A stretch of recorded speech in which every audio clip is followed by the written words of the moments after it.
Labour pain induce करने के लिए, यानी जो 9वां महीना होता है गर्भकाल का, उसके बाद भी अगर दर्द नहीं आता है, कई बार होता है कि 9 महीने बीत जाने के बाद भी दर्द नहीं आता है, तो ऐसे में क्या करते हैं, कुछ महिलाएं ऑपरेशन की तरफ भाग जाती है, या फिर कुछ महिलाएं ऐसा करती है कि डॉक्टर्स के पास जाके लेबर पेन इंड्यूस कराती है, यानी फॉल्स लेबर पेन, यानी दर्द स्टार्ट कराने के लिए इंजेक्शन लेती है, मेडिसिन लेती है। उसकी आवश्यकता आपको नहीं पड़ेगी, बस खाने में कुछ छोटे मोटे बदलाव करके आप अपना लेबर पेन खुद इंड्यूस कर सकते हैं, जो कि पूरी तरह से नेचुरल होगा, प्राकृतिक होगा और किसी भी तरह का आर्टिफिशियल लेबर पेन नहीं रहेगा।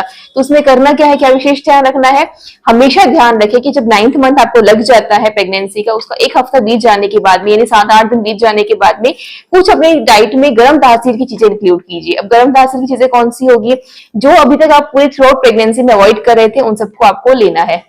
जैसे कि पपीता पूरी प्रेगनेंसी में आपने अवॉइड किया था, अब उस समय आप पपीता ले सकते हैं, पाइनएप्पल ले सकते हैं। सबसे अच्छा होता है कि आप दूध के अंदर पिन खजूर को, जो नॉर्मली खजूर मार्केट में अवेलेबल होते हैं, 1 ग्लास दूध के अंदर कम से कम 5 से 7 पिन खजूर को उबालिए, उसको अच्छे से उबाल के जब वो आधी ग्लास रह जाए, उसके बाद आप पिन खजूर निकाल के भी खा सकते हैं, दूध भी पी सकते हैं, वो भी बहुत अच्छा काम करता है।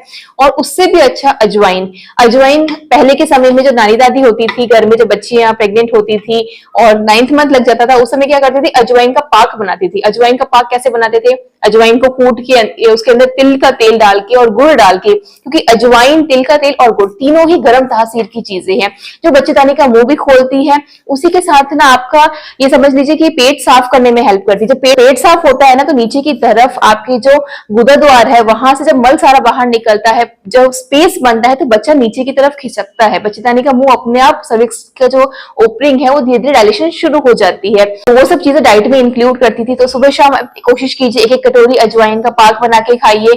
इसके अलावा आप और क्या ले सकते हैं, सबसे अच्छा जो रामबाण तरीका है, जिससे ये समझ लीजिए कि 100% तक डिलीवरी जो है वो नॉर्मल ही होगी। उसके लिए क्या करना है, उसके लिए जब भी आपको पेन आना शुरू हो जाए, जब आपको लगे कि दर्द आने शुरू हो गए हैं, उसके बाद आपके आसपास देखिए कि देसी गौ माता कहाँ है।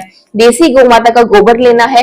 गोबर विशेष ध्यान रखना है कि फर्श पे गिरा हुआ ना हो। अगर गौ माता जैसे गोबर कर रही है, तुरंत एक छाबड़ी रखे, एक टोकरी रखे, अगर आप इकट्ठा कर सकते हैं तो अच्छी बात है। पर बाई चांस ऐसा केस हो जाए कि गोबर नहीं कर रही, गोबर गिरा हुआ है, तो आप ऊपर का पोर्शन से गोबर ले सकते हैं। कितना लेना है, मात्र 1 कटोरी जितना, उसमें लेके उसके अंदर आधा ग्लास पानी मिलाइए, उसको डाइल्यूट कीजिए और उसको कपड़े से, सूती कपड़े से छान के 6-7 बार फिल्टर करके उसको अगर आप किसी गर्भवती महिला को देते हैं ना, तो मान के चलिए कि मात्र 1 से 2 घंटे के अंदर उसकी नेचुरली नॉर्मल डिलीवरी हो जाती है। उसे कभी ऑपरेशन की तरफ नहीं जाना पड़ेगा।